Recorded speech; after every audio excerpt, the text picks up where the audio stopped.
Alright guys, welcome back to another horror room movie review, and today we have Freddy vs. Jason. This movie came out in 2003. I actually remember seeing this one in theaters. I haven't seen it since, so it's been almost 10 years since I saw this movie. And it had a budget of $30 million and it made $114 million. Obviously. I mean, fans were waiting for this movie for 10 years, I think, since Jason Goes to Hell, which was in 1993, I believe. So it was 10 years we were waiting for this movie. And you knew this would make money. I mean, Freddy vs. Jason. And I know a lot of people were disappointed with it. And the only thing I can think of that really hurt the movie was you didn't really see Freddy fight Jason until maybe the last 30 minutes. The rest of it was just like a typical Nightmare on Elm Street or Friday the 13th. But then they start fighting towards the end, and I thought it was okay. I didn't think this was very bad at all. There are a few goofy jokes, bad jokes, and some crazy stuff that happens with Lori and her father, and that was unnecessary. But I thought for the most part this was a good movie, and it was much, much better than Jason X. I do have to say that. So I definitely enjoyed this movie more than Jason X. Another disappointing thing was it didn't have Kane Hodder. He wanted to do it, he was signed up to, and the director changed Jason's at the last minute, which pissed a lot of people off. I mean, it would have just been better if it was Kane Hodder, but I still thought it was okay. And as far as who I like better, that's really tough, actually. And I personally would have to say that over both guys, my favorite horror movie character is Leatherface. Just out of Jason and Freddy, it is very difficult though. I mean, Freddy does have that thing about him where he can kill you in your sleep, so it doesn't matter how far you run, where you go, Freddy will eventually get you, because you have to go to sleep or you'll die from lack of sleep. So Freddy does have that, which makes him pretty scary because he can do that, kill you in your dreams. And Jason's more of the zombified, unstoppable monster. He just keeps coming. Nothing slows him down. He's just always on you.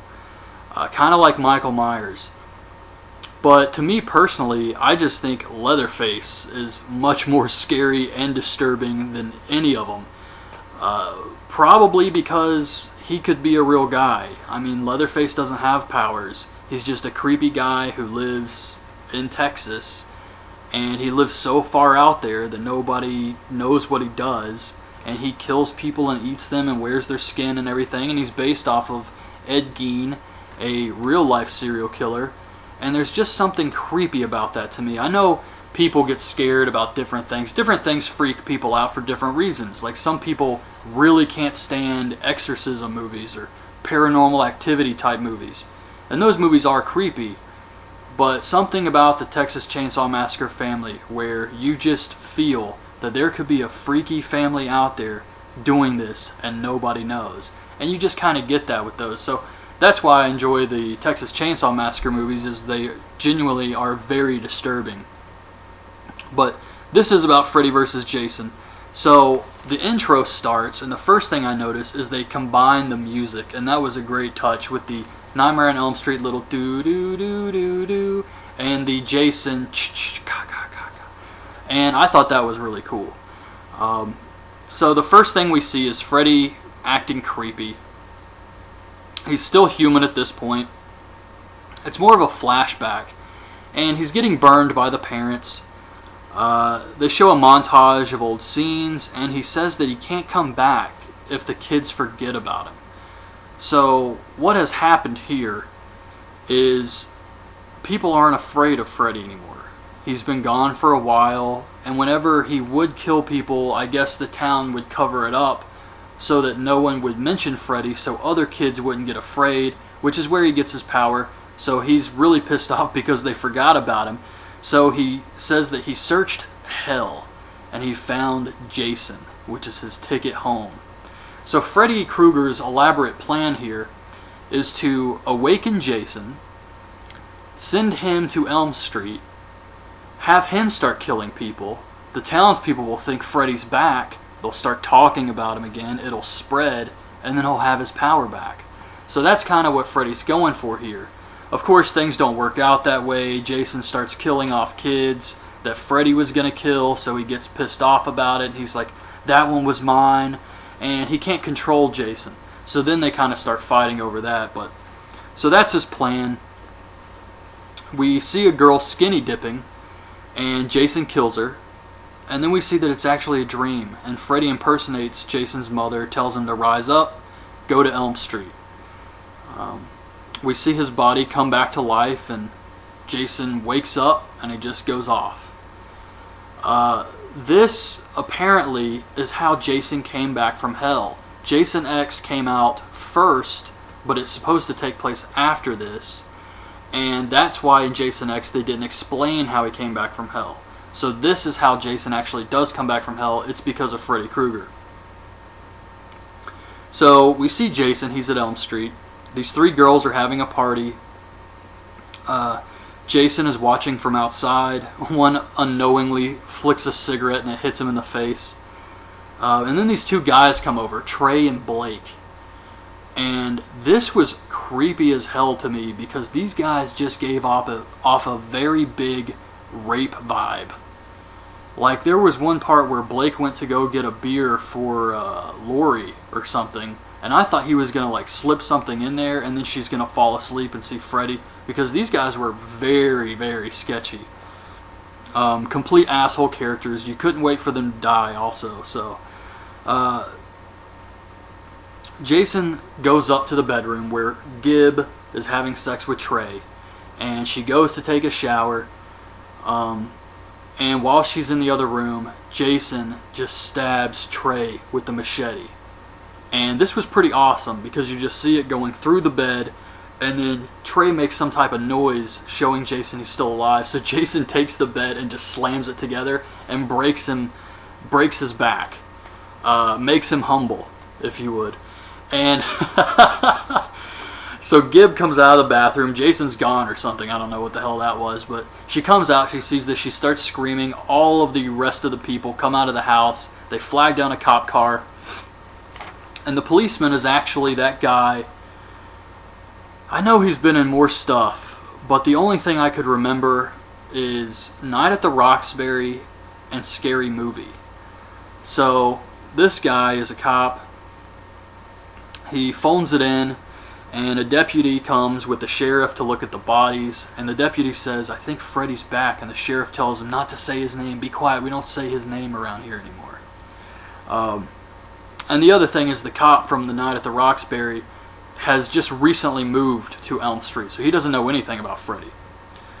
At the station, Lori is being questioned. They're asking her all these weird questions about her dreams and stuff, and she's in the interrogation room. She's alone, and she's sitting there, and she's trying to remember the name she heard the deputy say, and she's like, Freddy Krueger.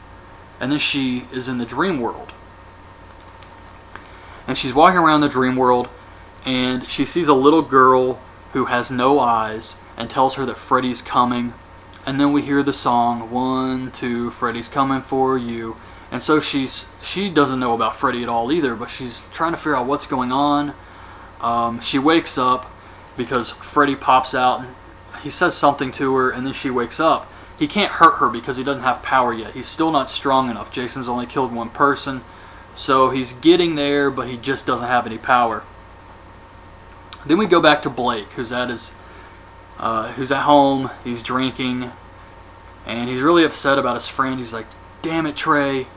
If it's that Freddy guy or whoever that guy in the hockey mask was, I'll kill him." I can't remember what he says here, but something like he's gonna handle it. And he's in the dream world, and Freddy tries to kill him, but he can't. His hand turns to smoke, and he's like not strong enough yet. And Blake wakes up, and his dad is sitting next to him. And his dad's head just falls off, and then Blake turns and sees Jason with the machete just kill him. So that was a pretty cool scene. And then we see these two guys in a mental institution, Will and Mark. One of them sees Lori's house in the news. He was her ex-boyfriend, and they have to plan a way to escape because he wants to go check on Lori, because they're there because of what Freddy had done to them. So Mark acts like a monkey, complete with fart sounds and everything. Very lame scene here. But he's doing this to get keys so that they can escape the mental institution. So they escape. Lori meets up with her friends the next day at school, and she finds out Blake and his dad are dead. This kid, Linderman, shows up who likes Lori, tells her she can feel free to talk to him. He's kind of a nerdy kid. It's actually the kid who is Ryan Reynolds' brother in Just Friends with Anna Faris. A great movie if you haven't seen that one. It's a comedy. But this kid's very funny, and he's in this movie, and he's telling her she can talk to him. And then Lori starts freaking out, telling her friends about her dreams, and this Freddy guy, and the burnt face, and the brown hat. And Mark shows up and starts telling her that what she's been seeing is real. He's a killer, and the town tried to cover it up. So she starts freaking out even more. She sees Will. She thought he left her and ran away, so she faints. Meanwhile, all of this is happening in front of the entire school. Like, seriously, kids are just watching them have this entire conversation about Freddy, the fainting. These two kids from the mental institution show up. Like, the entire school is watching this. It was kind of funny. Then we see Kelly Rowland, who is Kia, the girl from Destiny's Child, and she falls asleep while they're outside the hospital waiting on Lori, and she's looking at some plastic surgery magazines because she always wants a nose job, and she falls asleep, and Freddy reaches up and says, "Got your nose," and then pops her nose off, but she wakes up and she's fine, so I guess he's still not strong enough yet. Will and Mark head to the library. They find out the police have been covering everything about Freddy up. Mark wants to leave town, but Will wants to find Lori, so Mark agrees to wait until dawn for him to go try and find her, and then they can leave. So they all go to this rave. Gibb, Kia, Lori, and Linderman shows up at the rave. He wants to talk to Lori. Kia tells him to get lost.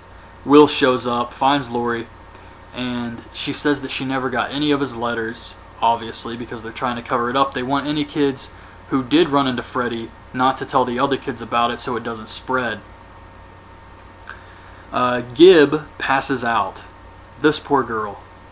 I felt so bad for her. I don't know why. I guess because she seemed like a happy person, but she was going out with the douchebag guy, Trey, and then this stuff happens to her, and it was just really sad. I don't know why, but I felt sorry for this character. She passes out at the rave, and she ends up in Dream World where she's getting chased by Freddy. Back in the real world, though, some freak who is covered in glow sticks and looks like Billy Idol is trying to, like, rape her body while she's passed out. And Freddy's about to kill her, and then she starts bleeding. And we see that Jason has killed her and the rave guy with a big spear. He just stabbed them both at once. And so now Freddy is getting very pissed off because he's like, damn it, Jason. Every time he's about to kill someone, Jason's doing too good of a job, I guess is what's going on here. So Freddy is getting very upset now. So Jason comes up behind two more kids at the rave. They tell him to go fuck a pig, and he breaks one of their necks. And then the other kid throws some Everclear on him and lights him on fire. And Jason is just burning, doesn't even care, pulls out the machete, starts chasing this other kid, and then throws the flaming machete through the other kid's body. That was badass. So then Jason just goes through the rave, killing people while he's on fire. And I thought this was an awesome, awesome scene. He eventually cuts a keg of beer, which puts the fire out, and then he just continues cutting people with the machete. This was one of the best scenes in the movie. So Lori, Linderman, Will, Kia, and this stoner kid, I don't know where they picked him up, but he's riding with them now, and they escape in the van. The stoner kid says, that goalie was pissed about something. Bad line. So I guess Will just takes them home. I'm not really sure what happened here, but he takes Lori to her house, and he tells her that the reason he was committed was because he saw her dad kill her mom. Kill Lori's mom. And her father had him committed. I'm just going to go ahead and say, we find out later that Freddy killed her mother, and this was all very, very unnecessary. I don't know why they felt like putting this in here, because we already got Freddy and Jason, but you don't find out until later that Freddy killed her mom. So you have like her dad who's a killer, who's involved in this. And it didn't make any sense. We find out later it was him, and her dad was just trying to protect her by not telling anyone it was Freddy. So it gets even more confusing. But she runs in the house, and her dad's there. He's trying to get her to take pills, so she escapes. She meets back up with Will. And then we go back to Mark, who's been waiting on Will this whole time, and he ends up in Dream World. He sees his brother, who everyone told him committed suicide, but he was really killed by Freddy. And it's actually the red-haired brother from that show Titus. If you remember that with, what's his name? I can't remember the guy, but the main guy, Titus, the comedian, he had his own TV show for a little while. They'd do like black and white segments where he would talk and then cut the light bulb off. Well, his brother with the red hair is in this movie for a very, very small amount of time. And Freddy's trying to kill him. Will and Laurie show up at Mark's house running fast as hell. Like they knew this was happening. Like they knew Mark fell asleep. So they run in and they see him through the window and he catches on fire. They can't get in through the window. It's like they got bars on the windows or something at this house, so they can't get through, and they just see him burning, and then they see like the claw marks appear. And then we see a message burned into Mark's back that says, "Freddy's back." So that was pretty cool. Then we go back to the cop, the guy from Night at the Roxbury, whose name is Stubbs. And he tells the sheriff that he thinks it's a copycat of Jason Voorhees. The sheriff tells him to be quiet or he will lock him up. Will, the stoner, Linderman, is that his name? Landerman, Kia, and Laurie are talking about what to do. Stubbs finds them, says he noticed the van outside. I don't know, you just kind of got to go with it. And he tells them about Jason. So they instantly figure out Freddy's plan. They're like, maybe Freddy didn't have enough power, so he got Jason to kill people to spread fear. And I'm like, seriously? You just found out about Jason and now you instantly know the entire plan? That didn't make any sense. I mean, it's not like it's a hard plan to figure out if you've seen all the movies. But most of these people didn't even know crap about Freddy Krueger until this night started. And they damn sure didn't know anything about Jason. So for them to figure out this entire plan is very impossible. But anyway, they figure it out. And they decide to offer a sacrifice. But it's all Laurie. She's dreaming that they're trying to sacrifice her. And before they wake her up, she pulls off Freddy's ear and brings it back to the real world with her. And it turns into maggots or something. And Will tells them about a drug he took at the institution called Hypnosil. And they would make him take it, and it caused them not to dream. So they all go to the institution and try and get these pills so they don't have to dream and they'll be safe from Freddy, and then they can focus on stopping Jason. A security guard gets crushed by a door as Jason breaks in. Will, Laurie, and Kia find a room with kids in a coma. And they see all these kids, they got like tubes in their mouths, they're all in comas, and they're passed out, and they're looking around and they're like, what the hell is this? And they read the chart and it says, all of these kids are in comas from taking too much Hypnosil. And Laurie's like, who would do that? And the name on the sheet is her father. And so it just makes even less sense why they would keep bringing this man back up if he's innocent. If we find out later that he's innocent, they spend way too much time trying to make Laurie's dad a villain when we already have Freddy and Jason.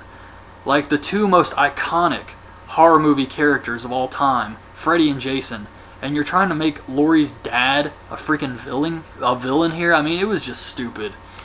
So I didn't care much for that. And the stoner kid is getting high, of course, and then this giant caterpillar. I am not making this up. A giant caterpillar comes in the room. The stoner kid thinks that this is all normal. And the caterpillar busts out a bong or a hookah, and it smokes it like Alice in Wonderland. It blows it in the stoner kid's face, and it's playing this weird, funky music. I like this. I mean, it sounds really goofy, but for some reason I like this. I thought it was funny. And then the caterpillar leaves. The stoner kid goes after him to try to find him. And there was some weird dream sequences here, but the caterpillar jumps in the stoner's mouth. He gets possessed by Freddy, and he starts dumping Hypnosil down the drain. So the other kids show up. They try to stop him, but Jason shows up.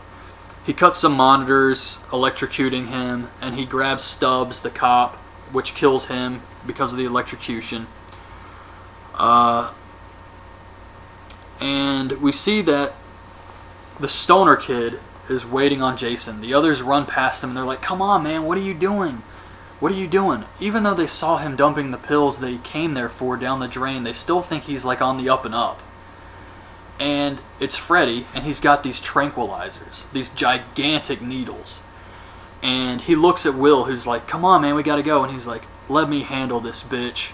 And I was like, that is awesome, in the voice of Freddy. And Jason's coming, and Freddy's got these tranquilizers behind his back, and he just jumps up and stabs Jason in the neck with it. Jason, of course, is able to cut the stoner kid in half before passing out, but this was all very cool. So Jason passes out, and he goes to Dream World, where Freddy takes the appearance of his mother and starts yelling at him. He turns back into Freddy, and Jason gets pissed and cuts Freddy's arms off. Of course, he's in Freddy's world now, so Freddy's arms grow back immediately, and Freddy proceeds to kick Jason's ass. I mean, he's doing like all these freaking moves on him, and then he can just control him, like the Force in Star Wars. He can just possess him and slam him into stuff like a pinball machine. It was pretty cool. But Jason won't die, no matter what he does to him. So Jason keeps coming back and keeps fighting back. And then the entire place in Dream World is starting to crumble. It's like a boiler room. The water's pouring. And Jason stops coming after Freddy when he sees the water. And then Freddy realizes Jason is afraid of something: water. Although that's never been a big deal up until now in the series. I mean, Jason's always, popped out of lakes and stuff. But even later. But now that I think about it. But here he's afraid of water. So he turns back into child Jason, although he's still wearing the hockey mask. And Freddy takes the mask off and he starts to read Jason's mind or something. This was very bizarre. And meanwhile, we see Lori, Will, Kia, and Linderman arrive at Crystal Lake, or they're going to Crystal Lake.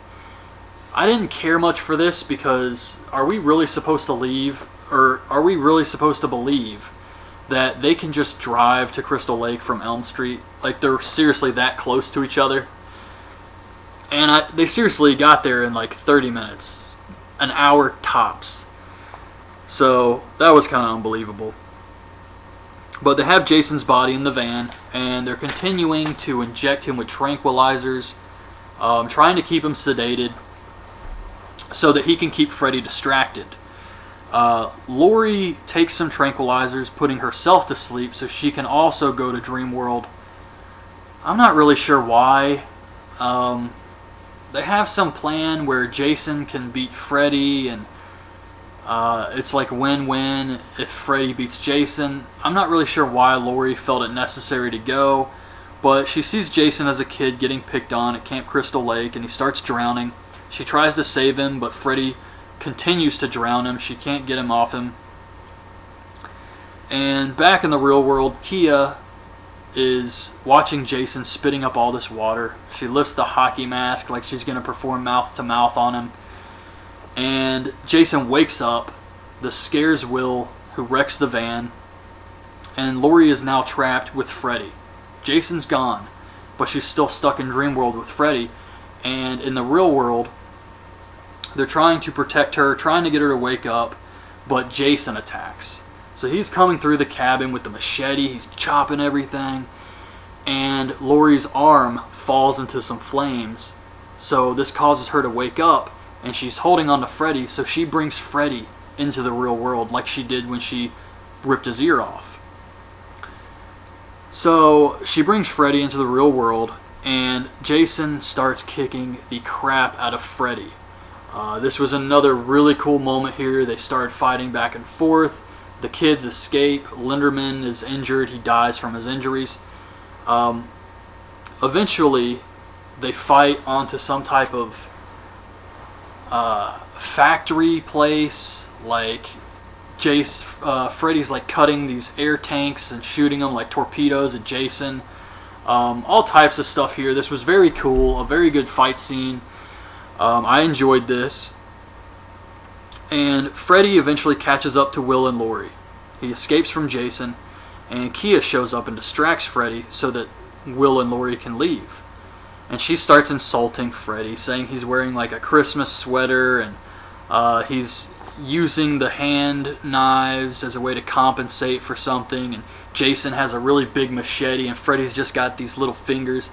And then Freddy's like, look behind you, and she turns and Jason just hits her with the machete, like the hardest he's ever hit anyone in any Friday the 13th movies. And she goes flying through trees and she just instantly dies. She hits a tree. So that was awesome. And Freddy and Jason start fighting again. And while they're distracted, Laurie sprays the dock with gasoline. And during the fight, they're killing each other. Like, Jason shoves his hand through Freddy. Freddy grabs the machete and stabs Jason. And then Laurie just blows up the entire dock. So, we see someone with a machete approaching. Will and Laurie are alive. They feel like they've survived. And then we see this person walking with the machete, and you think it's Jason, but it's Freddy. And he's about to kill him with the machete, and then Jason pops out of the lake and stabs Freddy through the stomach with his own claw and his own arm. He just grabs Freddy's arm that was blown off and stabs it through him. And then Jason just falls back into the lake, and Freddy's collapsing, and Laurie picks up the machete and cuts Freddy's head off.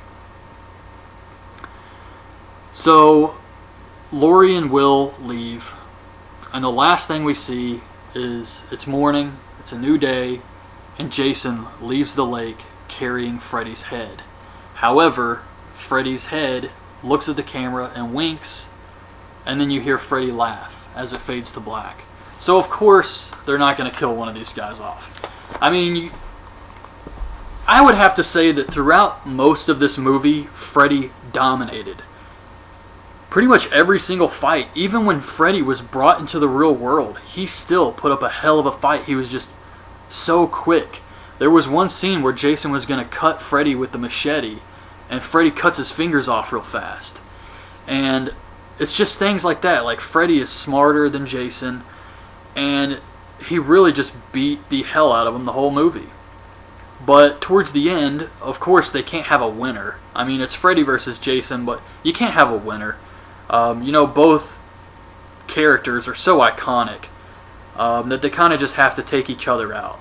And I thought that having Jason leave with Freddy's head, and then Freddy's head winking, and you hear the laugh, knowing that Freddy can't be killed either, was just a great way to end this movie. It was perfect.